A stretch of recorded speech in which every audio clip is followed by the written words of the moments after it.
เจ้าคนอื่นก็ขอสวัสดีทุกท่านเนาะสำหรับคลิปวิดีโอตัวนี้ครับเจ้าจะมาแนะนำวิธีการร่วมข้อมูลหลายๆซีทมาอยู่ในซีทเดียวกันเนาะโดยเราจะใส่Power Query เข้ามาช่วยแต่ว่าฐานข้อมูลของเราในแต่ละเมืองนี้มันต้องคือกันเนาะจึงสามารถสั่งร่วมได้เนาะถ้าหากว่าตารางของแต่ละซีทนั้นมันมีความแตกต่างกันเวลามารวมกันก็จะเฮ็ดให้ข้อมูลมันมีความผิดพลาดเนาะสำหรับการร่วมหลายๆซีทมาเป็นซีทเดียวนี้ท่านต้องใส่Microsoft เนาะ Microsoft Excel เวอร์ชัน2016ขึ้นเมื่อเนาะมันจึงสามารถมี Power Query ได้เนาะถ้าหากบ่มี Power Query เราก็ใส่วิธีนี้บ่ได้เนาะในการรวมข้อมูลนั้นเนาะเขาต้องเป็น2016ขึ้นไปนั้นเนาะสำหรับการร่วมนี้ซึ่งจะมีวิธีในขั้นตอนนั้นมารับชมนะครับฟังไปนํกันได้เลยภายหลังที่ว่าท่านมีตารางข้อมูลของท่านที่เกี่ยมจะร่วมในแต่ละซีทแล้วเนาะท่านต้องเซฟไว้เนาะเซฟไฟล์นี้ไว้เลยป้าไว้ใน2 ได้ 2 1เวลาเราดึงข้อมูลเพื่อให้มันหาง่ายฮะเนาะท่านต้องเซฟไฟล์นี้ไว้เนาะหลังจากที่ว่าเฮาเซฟแล้วเนาะเฮาเซฟเป็นที่เรียบร้อยแล้วให้ท่านเข้าไปเปิดMicrosoft Excel ที่ว่าเป็นไฟล์เปล่าที่ว่าบ่ทันมีข้อมูลหยังเนาะเปิดขึ้นมาใหม่ยกตัวอย่างว่าข้าพเจ้าสิเปิดขึ้นมาใหม่เนาะตัวนี้เนาะหลังจากที่ว่าข้าพเจ้าเลยเพิ่มหรือว่าเปิด Excel ที่ว่าเป็นไฟล์ใหม่ขึ้นมาเป็นที่เรียบร้อยแล้วหลังจากนั้นเวลาเขาจะเสื่อมกับกันเนาะให้ทานมาอยู่ที่หน้าตาของ Excel ไฟล์ใหม่แล้วให้ทานเข้าไปที่ Data หลังจากนั้นให้ทานเข้ามาที่ Get Data แล้วให้ทานคลิกใส่ลูกศรอยู่มุมนี้แล้วมันจะมีตัวให้เราเลือกว่าเราจะเสื่อมจากไซส์นี้ตัวนี้ข้าพเจ้าจะเสื่อมจากไฟล์ของ Excel ที่ว่าข้าพเจ้าได้เซฟไว้หั่นเนาะข้าพเจ้าก็มาเอาฟอร์มไฟล์หลังจากนั้นก็เลื่อนมาทางขวามือขวามันจะมีตัวนี้เนาะ Form Excel Workbook ให้ท่านคลิกเข้าไปบัดนึงหลังจากนั้นให้ท่านไปเลือกหาไฟล์ Excel ที่ว่าท่านได้เซฟไว้ที่ว่าฐานข้อมูลของแต่ละเมืองที่ว่าท่านได้เซฟไว้เป็นแต่ละซีทนั้นแต่ว่าของข้าพเจ้านี่ได้เซฟไว้อยู่Desktop ข้าพเจ้าก็มาเลื่อนหาตัวนี้เนาะตัวอย่างข้อมูลวิทายนี้ข้าพเจ้าก็เลือกเอาแล้วมันจะมีไฟล์ Excel ที่ว่าข้าพเจ้าได้เซฟไปแล้วหลังจากนั้นก็มากด Import แล้วก็รอท่าแล้วมันจะมีข้อมูลที่ว่ามันแยกเป็นแต่ละซีทมาแบบนี้หลังจากนั้นให้ทานมาคลิกใส่ตัวเป็นโฟลเดอร์นี่เลยเพื่อว่าเราจะเลือกทั้ง4ซีทเลยให้ทานมาคลิกใส่ตัวว่าเป็นโฟลเดอร์นี่คลิกเข้าไปบัดนึงแล้วทานจะเห็นคำว่าtransform data มันจะมีหัวข้อให้เลือกอยู่ตรงนี้หลังจากนั้นให้ทานกดใส่ transform data ด้วยกดเข้าไปบัดนึงแล้วมันจะพาทานเขามาสู่หน้าตาของ Power Query หั่นเนาะอยู่หน้าตาของ Power Query หลังจากนั้นให้ทานเลื่อนเมาส์มาที่คอลัมน์ที่ว่า data นี้ให้ทานคลิกใส่บนวางของรูไลโลนึงเนาะให้ทานกดเข้าไปบัดนึงแล้วทานมาสังเกตอยู่เบื้องลุ่มแล้วท่านจะเห็นข้อมูลของเฮาหันที่ว่ามันได้รวมกันเนาะและแต่ว่าหัวข้อของมันเนาะหรือว่าหัวแต่ละฐานหันมันยังเป็นคอลัมน์1คอลัมน์2คอลัมน์3ตัวนี้ข้าพเจ้าบ่ต้องการให้มันมาสู่แบบนี้ข้าพเจ้าอยากให้หัวข้อที่ว่ามันเป็นชื่อเมืองชื่อครอบครัวต่างๆให้มันขึ้นมาเป็นหัวแถวเลยเนาะข้าพเจ้าก็จะไปใส่วิธีอีกอันนึงเนาะให้เฮาคลิกเส้นบนวางตัวนี้คือเก่าเนาะหลังจากนั้นในทานเข้ามาที่สูตรมันจะมีสูตรอยู่นี่เนาะมันจะมีสูตรอยู่นี่แต่ถ้าหากว่าคอมของทานมันบ่โซ่ตัวสูตรอยู่นี่ให้ทานเข้ามาที่วิวเนาะกรณีที่ว่ามันบ่โซ่สูตรอยู่เทิงนี่เข้ามาที่วิวหลังจากนั้นให้ทานมาติ๊ก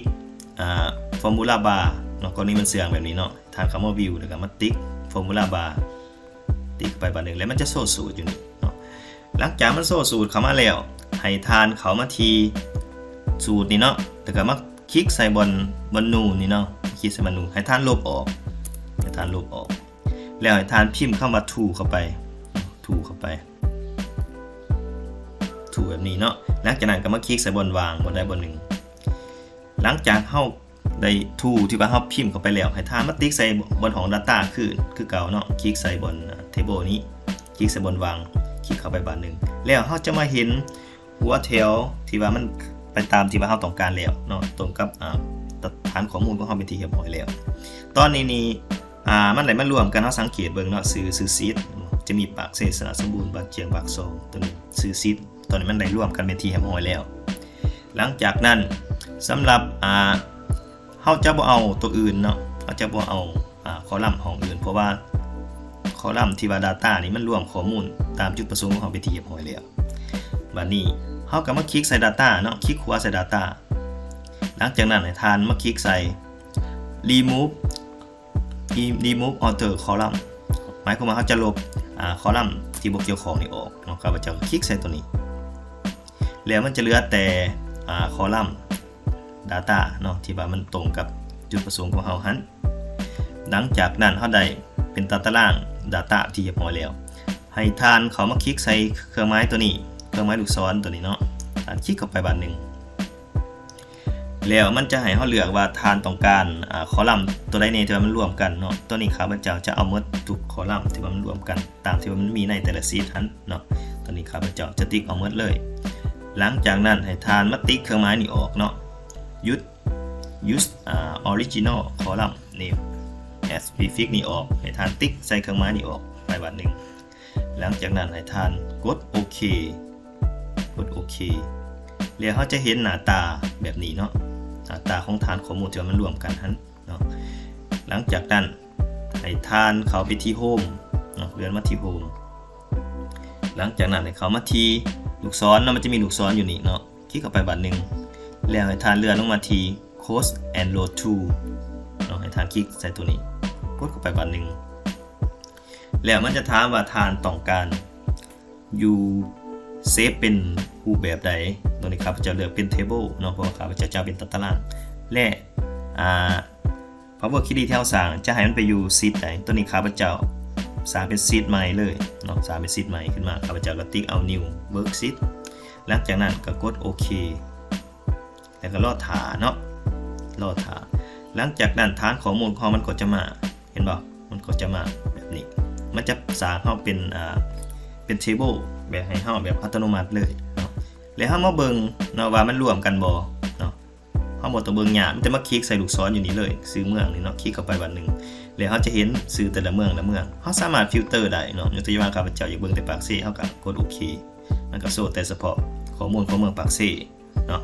หลังจากนั้นเฮาอยากให้มันโชว์มันก็มาติ๊ก select all คือเก่ากดโอเคเนาะบัดนี้ข้าพเจ้าเลยฐานข้อมูลแล้วเพื่อให้มันเบิ่งง่ายข้าพเจ้าจะใส่ pivot table เข้ามาช่วยในการสังรวมเพื่อให้มันสังรวมเป็นตัวเลขมันจะเบิ่งง่ายเนาะข้าพเจ้าก็เพียงแต่มาคลิกใส่ตารางที่ว่าเฮาสร้างนี้เนาะคลิกเข้าไปบานนึงแล้วหลังจากนั้นทางเข้ามาที่ insert หลังจากนั้นเข้ามาที่ pivot table คลิกใส่ลูกศรบานนึงเนาะแล้วก็มาเลือกอันที่1เลยเนาะ from table range นี้เนาะให้ท่านคลิกเข้าไปหลังจากนั้นให้ทานติ๊กตามนี้เลยเนาะnew worksheet เนาะหลังจากนั้นทานกดโอเคแล้วมันจะสร้าง pivot table อยู่ที่ซีทใหม่บัดนี้ข้าพเจ้าจะมาสังรวมลงมาแต่ละเมืองหันมีบิตไทยชนิดใดในจำนวนเท่าไหร่เนาะข้าพเจ้าก็มาเลือกเอาซื้อเมืองเนาะก็ขอซื้อเมืองนี้คลิกแล้วก็ลากลงมาใส่ที่โลเนาะแล้วมันจะโซ่เป็นซื้อเมืองขึ้นมาแบบนี้หลังจากนั้นข้าพเจ้าจะเอาประเภทบิตไทยนี้เขามาใส่เนาะข้าพเจ้าก็ลากประเภทบิตไทยนี่เขามาใส่คอลัมน์เพื่อให้มันแยกเห็นว่ามันจะเป็นประเภทบิตไทยแต่ละประเภทนี้เนาะหลังจากนั้นข้าพเจ้าก็ลากประเภทบิตไทยอีกบานนึงเนาะแล้วลากมาวางใส่ value นี้แล้วก็วางเนาะแล้วเขาจะได้ตัวเลขเนาะแล้วเขาจะได้ตัวเลขที่ว่าแยกเป็นแต่ละเมืองที่ว่าแยกเป็นประเภทบิตไทยเนาะแต่ละเมืองมีบิตไทยแต่ละประเภทมีประเภทได้ในจำนวนเท่าไหร่เนาะตอนนี้มันก็สามารถรวมให้เฮาแบบอัตโนมัติเลยเนาะบัดนี้เฮาได้ตารางสังรวมเป็นที่เรียบร้อยแล้วเนาะตัวนี้เวลาเฮาสิไปเปลี่ยนแปลงข้อมูลหรือว่าเฮาเพิ่มข้อมูลเฮาก็สามารถไปเพิ่มอยู่ที่ฐานข้อมูลหลักของเฮาได้เนาะยกตัวอย่างว่าข้าพเจ้าสิยกเป็นตัวอย่างเนาะข้าพเจ้าสิก๊อปให้ทานเบิ่งเป็นตัวอย่างเวลาเฮาไปเพิ่มแล้วตัวเลขมันสิเปลี่ยนบ่เนาะข้าพเจ้าก็มาก๊อปเพื่อสมเทียบเบิ่งเนาะหลังจากนั้นให้ทานกลับไปที่Excel ที่ว่าเป็นฐานข้อมูลในการป้อนข้อมูลของฐานนั้นที่ว่าเป็นแต่ละเมืองคือตัวนี้เนาะข้าพเจ้าแยกออกมาแบบนี้ยกตัวอย่างว่าข้าพเจ้าสิเพิ่มเมืองอีกเมืองนึงเนาะยกตัวอย่างว่าข้าพเจ้า ก็มากดเพิ่มอยู่บนฐานข้อมูลของเราเลยสมมุติว่าข้าพเจ้าจะเอาข้อมูลเมืองปักเซเป็นตัวอย่างซื่อๆเนาะข้าพเจ้าก็ก๊อปมาใส่เลยก๊อปมาใส่แล้วก็ข้าพเจ้าจะเปลี่ยนเป็นเมืองมุ่นเนาะเมืองมุ่นนี่เนาะข้าพเจ้าเปลี่ยนเป็นเมืองมุ่นและสำหรับซีดเนาะข้าพเจ้าก็เป็นซีดของเมืองมุ่นเลยอันนี้ยังเป็นตัวอย่างเนาะข้าพเจ้าเพิ่มเมืองเข้ามาอีกหลังจากที่ว่าทานมีการเปลี่ยนแปลงข้อมูลทานต้องเซฟทุกครั้งเพื่อให้มันลิงก์ไปใส่ power query นั้นให้ทานกดเซฟทุกครั้งเวลาทานแปลงข้อมูลเนาะหลังจากทานเซฟไปทีเรียบร้อยแล้วให้ทานเข้าไปที่ Excel ที่มันสั่งรวมข้อมูลหันเนาะตัวนี้สมมุติว่าข้าพเจ้าสีให้มันเพิ่มเข้ามาเป็นเมืองมุ่นเนาะเพียงแต่ข้าพเจ้าคลิกใส่ตัดตาราง pivot table แล้วข้าพเจ้าก็เลื่อนมาที่pivot table underline นี้เนาะหลังจากนั้นข้าพเจ้าก็เลื่อนมันบน refresh เนาะและมันจะมีลูกศรข้าพเจ้าคลิกใส่ refresh บนลูกศรแล้วมากดใส่ refresh all เนาะกดใส่ refresh all กดไปวันหนึ่งแล้วก็รอท่าว่ามีการเปลี่ยนแปลงบ่เนาะแต่ก็ขาหามันบ่เปลี่ยนเฮาก็กดอีกวันหนึ่งเห็นบ่หลังจากเฮากด refresh all เทื่อที่2แล้วข้อมูลมันก็จะมาเนาะเห็นบ่เมืองมุ่นมันจะเข้ามาแบบอัตโนมัติเลยโดยที่ว่าเฮาต้องบ่จำเป็นต้องไป copy อย่างต่างๆเพียงเท่านี้ข้อมูลสังรวมของเฮาก็จะได้เนาะและอยู่ฐานที่ว่ามันรวมทุกอันนี้ทุกฐานข้อมูลที่ว่าแต่ละเมืองแต่ละซีดมารวมกันมันจะมาอยู่นี่เนาะเอามาเบิ่งใส่ฟิลเตอร์เบิ่งเฮาก็เห็นเมืองมุ่นเข้ามาแล้วเนาะเพียงเท่านี้เฮาก็สามารถสังรวมข้อมูลจากหลายๆซีดมาไว้ในซีดเดียวและสามารถวิเคราะห์เป็น pivot table ได้ซึ่งจะเพิ่มความสะดวกในการวิเคราะห์ข้อมูลได้ง่ายขึ้นเจ้าเมื่อฮอดนี้แล้วข้าพเจ้าขอขอบใจรายการที่เขียนรับฟังสำหรับคลิปของข้าพเจ้าคิดว่าคลิปวิดีโอตัวนี้จะมีประโยชน์เนาะสำหรับพนักงานในการหมุนใส่ในการร่วมข้อมูลแต่ละซีดให้มันเป็นซีดเดียวกันเลยก็สามารถวิเคราะห์เป็นตารางได้เนาะเฮ็ดให้เฮาสะดวกขึ้นในการเฮ็ดเวียกของเฮาแต่ท่านสามารถไปปรับใส่ในเวียกของท่านได้เนาะ